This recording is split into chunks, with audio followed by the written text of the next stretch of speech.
तो यूपी मांगे उत्तर में अब बात कर लेते हैं योगी मॉडल की, जिसकी तारीफ आज प्रधानमंत्री नरेंद्र मोदी ने भी की। यूपी में कानून व्यवस्था के सहारे ही बीजेपी 2022 में दोबारा सरकार में आई प्रचंड बहुमत के साथ, इसमें कोई दो राय नहीं है। यूपी में अपराधी गुंडों पर नकेल कसी गई है। सीएम खुद अपराधियों को हर मंच से चेतावनी भी दे रहे। कल भी उन्होंने चेतावनी दी थी जो नागवार गुजरी विपक्ष को। उधर योगी के काम की तारीफ पीएम मोदी ने भी की है। ऐसे में सवाल यह क्या 2024 के चुनाव में फिर चलेगा योगी का मॉडल, क्योंकि उत्तर प्रदेश में कानून व्यवस्था एक महत्वपूर्ण मसला हमेशा से रहा है। क्या इतनी अच्छी सड़कें बन रही है, इतनी बेहतर रेल और एयरपोर्ट की कनेक्टिविटी हो रही है, भाजपा ने और हमारे योगी जी तो कानून व्यवस्था के विषय में रत्ती भर भी छूट नहीं देने वाले। भाजपा ने अपराधियों को, दंगाइयों को काबू किया तो इसे सुरक्षा के साथ साथ निवेश के लिए भी माहौल बना। बहनों और भाइयों, जैसे देश के अंदर सुरक्षा का वातावरण बना, लोग इसी उत्तर प्रदेश के लिए कहते थे क्या दंगा मुक्त हो पाएगा। आज तो उत्तर प्रदेश में दंगा मुक्त है, कोई दंगा नहीं, सुरक्षा का कोई खतरा नहीं। बेटी की सुरक्षा भी और व्यापारी की सुरक्षा भी, बेटी की सुरक्षा और व्यापारी की सुरक्षा, हर नागरिक की सुरक्षा। तो योगी मॉडल दरअसल यह है कि सुरक्षा आप सुनिश्चित कीजिए, व्यापारियों की सुरक्षा सुनिश्चित कीजिए, महिलाओं की सुरक्षा सुनिश्चित कीजिए, निवेश आएगा तो रोजगार भी मिलेगा। तमाम मेहमान हमारे साथ बने हुए हैं, लेकिन आलोक वर्मा पर जाने से पहले अब मैं शुरुआत करना चाहता हूं डॉक्टर अभिषेक राय से, क्योंकि वो आरोप लगाना चाहते होंगे। जाहिर सी बात है प्रधानमंत्री को सुनने के बाद, योगी आदित्यनाथ को सुनने के बाद प्रियंका जी भी आरोप लगाना चाहेंगे। उसके बाद आलोक वर्मा के पास मैं जाऊंगा। अभिषेक राय साहब क्या कहेंगे? देखिए, माननीय मुख्यमंत्री जी कहते हैं भेदभाव की राजनीति करते हैं। अभी कहते हैं पूर्वांचल की बात कर लूं, मैं पूर्वांचल से आता हूं। यहाँ पे बहुत तथाकथित डॉन जो है, स्वजाति डॉनों को उन्होंने छूट दे रखी है, और छूट दे रखी है वो जेल से बाहर है, और वो भी 15-20 साल के बाद। और क्योंकि सरकार ने उनके खिलाफ जो कहते हैं केस उस हिसाब से प्रेजेंट किया कोर्ट में कि उनको बेल मिल जाए वहाँ से। तो ये माननीय मुख्यमंत्री जी का जो दो अर्थी वो कहते हैं ना, अपराध खत्म करने का वो है। रहा तक महिला सुरक्षा की बात कर रहे हैं, मैंने बोल तो दिया, बता तो दिया कि बृजभूषण शरण को आपने क्या किया, क्यों नहीं उनको अरेस्ट किया? कर देते, आप एग्जाम्पल सेट करते कि आपके लिए कोई अंतर नहीं है जो सारी चीजें हो रही है। अभी आप उनको पुरस्कृत भी करो, उनके परिवार में से या उन्हीं को टिकट देके आप लड़ाओ। नाम बार बार आप लोग लेते हैं, कोर्ट में एकदम लड़ाओगे, कोर्ट में मसला है ना, तो कोर्ट तय करेगा उन्हें गिरफ्तार करना है, सजा देनी है, कोर्ट में मसला है।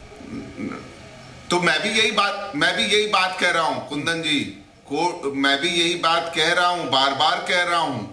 अपराध का श्रेणी क्या होती है? मुझे एक चीज बता दो, जिसके ऊपर 106 मुकदमे हो उसको आपने कैसे बेल दे दी? 106 मुकदमे वाले आदमी को कैसे बेल दे दी? नहीं तो गवर्नमेंट थोड़ी बेल देती है, बनारस जैसी सीट से कैसे? डॉक्टर अभिषेक, गवर्नमेंट थोड़ी बेल देती है, वही तो कोर्ट देता है। मुझे एक चीज बता दो आप कुंदन भाई, मैं आपसे सीधे सा सवाल पूछ रहा हूं, बहुत सीधा सा सवाल है कि 106 मुकदमा हिस्ट्री शीटर और बड़े अपराधों का दोषी, उसकी वाइफ कैसे बनारस जैसे माननीय प्रधानमंत्री जी के क्षेत्र से वो एमएलसी कैसे बन जाती? मुझे जहां पे भाजपा के 8 विधायक माननीय प्रधानमंत्री जी सांसद हैं, वहां से कैसे बन जाती है? ये तो डॉक्टर अभिषेक और कुछ कहना? जल्दी से प्रियंका जी बात जाओ। मैंने वही बात कह रहा हूँ, तीसरी बार जल्दी से।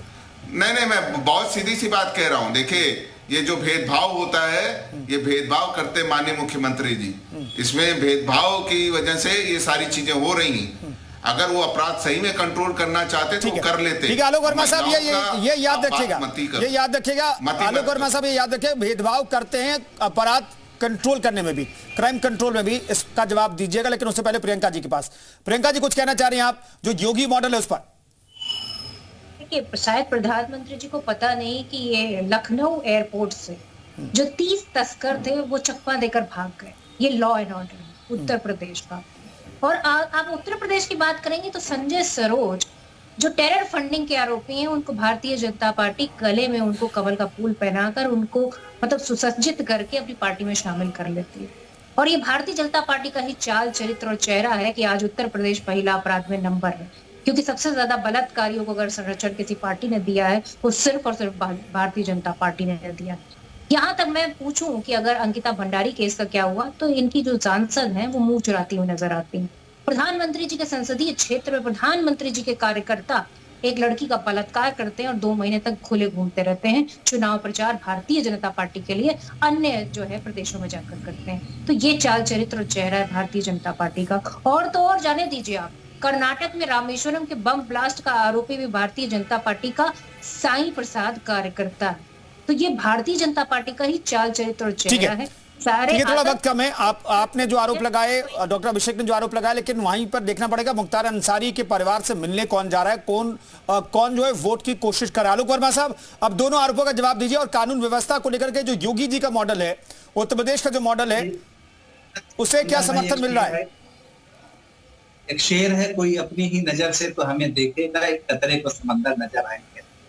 जिन सरकारों में इन्होंने काम किया है, जिन सरकारों को ये अच्छी तरह जानते हैं, वहां किस तरीके से काम होता था मुझे बताने की जरूरत नहीं है। 19 मार्च 2017 को जब योगी आदित्यनाथ जी उत्तर प्रदेश के मुख्यमंत्री बने, तो उनका जो कर्म क्षेत्र रहा है गोरखपुर रहा है। गोरखपुर एक ऐसा इलाका है जिसको सच में इलाज की जरूरत थी। वहां जिस तरीके की मुश्किलें थी, इंसेफ्लाइटिस, दिमागी बुखार वहां फैला था, आम आदमी को वहां इलाज नहीं मिलता था, माफियाओं का वो गढ़ कहलाता था, बहुत सारे अलग अलग नाम थे, पूरे इलाके में उनका अपना अपना वरदहस्त था। योगी जी अच्छी तरीके से जानते थे इनका इलाज कैसे होगा। जब उनके पास ताकत आई, जब उनके पास सत्ता आई, जब वो मुख्यमंत्री बने, उन्होंने सबसे पहले कुछ नहीं किया। हमने कुछ नहीं किया। हमने जो पैरों में बेड़ियां सत्ता बांधती थी, उस बेड़ियों को खोल दिया। वर्दी ने जो काम किया है वो वर्दी ने किया है। हमारा काम केवल इतना था कि एक सत्ताधारी पार्टी के तौर पर, एक मुख्यमंत्री के तौर पर कोई भी उनके ऊपर बेजा दबाव ना डाल सके। आज उत्तर प्रदेश के जो हालात हुआ आप अच्छी तरीके से जान सकते हैं। किसी भी इलाके में जाइए, चाहे वो पश्चिम हो, चाहे बुंदेलखंड का इलाका हो, चाहे पूर्वांचल का इलाका हो, जो बड़े नाम हैं, या तो वो जेल के अंदर हैं, या तो कहीं ऊपर पहुंच गए हैं, या फिर उन्होंने अपनी चीज बदल दी है। जो चाल चरित्र और चेहरा जिसके जिक्र बार बार हमारी साथी कर रही हैं, वो उन्होंने बदल दिया। उनका चाल भी बदल गई है, उनका चरित्र भी बदल गया, उनका चेहरा भी बदल गया है। उससे फर्क क्या पड़ा? उससे उद्योग धंधे आए, उससे कारोबार आए, उससे लोगों के मन में डर बना था कि हम वहां फैक्ट्री लगाएंगे, हमसे वसूली हो। बड़े बड़े माफियाओं को अगर हम चंदा नहीं चढ़ाएंगे, अगर उनको वसूली नहीं देंगे, तो वहां काम नहीं कर पाएंगे। ये हालात बदले।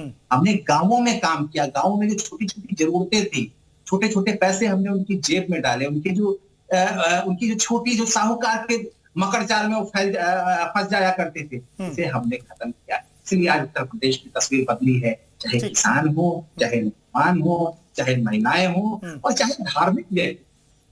हम लोग कहते थे कि मंदिर नहीं बनाएंगे, हम कहते थे मंदिर बनाएंगे, वही बनाएंगे। आज ठीक है, मैं लौटता हूं, आलोक वर्मा साहब दोबारा लौटता हूं। अभिषेक राय साहब, आपको नहीं लगता कि परसेप्शन जो धारणा उत्तर प्रदेश में कानून व्यवस्था को लेकर के बदल गई है? क्योंकि अब महिलाएं भी जो है रात के 12 बजे तक नोएडा, गाजियाबाद देखिए वहां पर घूमती रहती हैं। घटनाएं अलग मसला है, घटनाएं होती रहती हैं, आप उसे 100% तक नहीं रोक सकते, ये कहा जाता है, पुलिस के अफसर भी कहते हैं। लेकिन मैं इतना जानना चाहता हूं, परसेप्शन नहीं बदला है क्या? आपको लगता नहीं है कि परसेप्शन धारणा जो है कानून व्यवस्था को लेकर के उत्तर प्रदेश में लोगों की बदल गई है? कुंदन भाई, मैं बहुत सीधी सी बात आपसे पूछता हूं, परसेप्शन का मतलब क्या होता है? परसेप्शन का मतलब क्या होता है कि अगर मेरी बहन बेटी जा रही है और अगर उसके साथ कोई कांड हो जाता है, तो वो परसेप्शन क्या करूंगा मैं किस तरीके से उस चीज को भुगतूंगा? मुझे एक चीज आप समझा दो। मेरे ये चीज नहीं समझ में आती। परसेप्शन का मतलब क्या होता है कि मैं सिर्फ मीडिया के सामने बैठ के सारी बातें करूं? मैंने देखा, उन बहनों को भी देखा है, उन बेटियों को भी देखा है जिनके साथ इस तरह का अत्याचार हुआ। मैं खुद एक डॉक्टर रहा हूं और डॉक्टर हूं, और मैं देखता हूं कि किस तरह के अत्याचार होते हैं, और उसको सरकार किस तरह से, कुछ जो चुनिंदा इनके भारतीय जनता पार्टी के लोग हैं। अभी हमारी बहन ने, प्रियंका जी ने वाराणसी की घटना का जिक्र किया, मैंने उस केस को भी देखा था। मैं आपको बता नहीं सकता कि कितनी पीड़ा में थी वो लड़की और क्या कार्रवाई हुई उन कार्यकर्ताओं पे। मुझे एक चीज बता दो आप, अगर कोई और होता कोई सरकार होती, कहते हैं ना निश्चल भाव से अगर आप काम करते हो तो वो चीज़ें समझ में आती है। और अगर आप सिर्फ वर्तमान के फायदे के लिए काम करते हो, मीडिया को दिखाने के लिए, जनता को दिखाने के लिए लच्छेदार भाषण देते हो कि हमने सुधार दिया, पूरे देश में पूरा इकलौता ऐसा उत्तर प्रदेश है जहां से आईपीएस फरार है, जहां से आईपीएस फरार है, उस आईपीएस को अभी तक आप पकड़ नहीं पाए। ठीक है, अगले मसले का रुख करेंगे। आलोक वर्मा साहब कुछ कहना चाहते हैं? जल्दी से, मेरे पास वक्त थोड़ा कम है। नगर दंगा हुआ था, छेड़छाड़ का वाकया था, और एक बड़े मंत्री जो आजकल जेल में है, समाजवादी पार्टी के दिग्गज मंत्री, उन्होंने दरोगा जी को फोन किया था, हमारे अक्षय भाई को बता दिया। मथुरा में क्या हुआ था, इस तरीके से वहां पे बात में नाक लगाई गई थी, और कौन था उसके पीछे, कौन आपकी सरकार का बड़ा मंत्री था, आपको अच्छी तरीके से जानकारी है, मुझे बताने की जरूरत नहीं है। तो मुझे लगता है कि आपको मुझे बताने की जरूरत नहीं, आप जनता के बीच जाइए और लोगों को बताइए कि हमने क्या किया था, जनता अच्छी तरीके से जानती है। 2014 के बाद से लगातार, अगर 10 साल से उत्तर प्रदेश में लगातार जीत रहे, कोई भी इलेक्शन, कोई भी चुनाव हो, जनता के बीच में बार बार जा रहे हैं साहब। 2024 में बहुत समाजवादी पार्टी के साथी हमारे साथ खड़े हैं, हमारे साथ आ गए हैं, पार्टी में आ रहे हैं, जरा देखिए ना क्यों चले आ रहे हैं, क्या परिवर्तन हमने किया है। अभिषेक भाई, आपको नहीं दिख रहा है, लेकिन आपकी पार्टी के दूसरे साथियों को दिख रहा है और जनता को दिख रहा है। 2024 में इलेक्शन है, अभिषेक जी की भी आवाज दे दीजिए, अभिषेक जी की भी आवाज बन रहे हो। कहिए डॉक्टर अभिषेक, जल्दी से। आप अपने मुंह में मियां मिट्ठू बन रहे हो। आपको जनता का सरोकार है, हम आपका चेहरा पर्दाफाश करेंगे। मैं जिले वाइज गिनाता चला जाऊंगा, आपको मैं बता रहा हूं, जिले वाइज गिनाते घटनाएं चला जाऊंगा, मेरे टिप पे है वो घटनाएं। मैं ऐसे बिना होमवर्क के नहीं बैठता हूं, मैं अभी गिनाना शुरू करूंगा, आप जवाब नहीं दे पाओगे। पर कुंदन भाई ने बोला कि आज समय कम है, तो मैं उस चीज का सम्मान रखते हुए आपको बोल रहा हूं, कम से कम जनता से झूठ मत बोलो, कम से कम अपनी अंतरात्मा से आप पूछ लो, अपनी अंतरात्मा से आप पूछ लो कि आप सच बोल रहे हो, सिर्फ क्योंकि आप भारतीय जनता पार्टी सत्ता पक्ष के साथ हो। अभिषेक राय जी, मैं रोक रहा हूं, अभिषेक साहब, आलोक वर्मा से मैं रोक रहा हूं।